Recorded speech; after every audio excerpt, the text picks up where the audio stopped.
Všemu lidu Československé socialistické republiky. Včera, dne 20.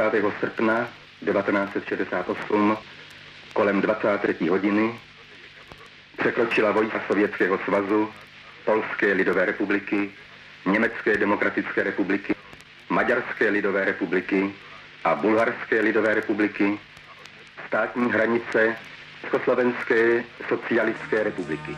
Z oblohy mrak zvolna odplouvá a každý sklízí setvu svou. Modlitba má, ta ať promlouvá srdcím, která zloby čas nespálil, jak květy mráz, jak mráz.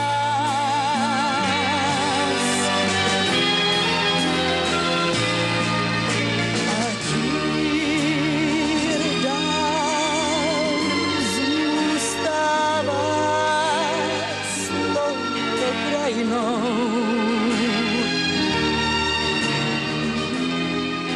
Slova závisí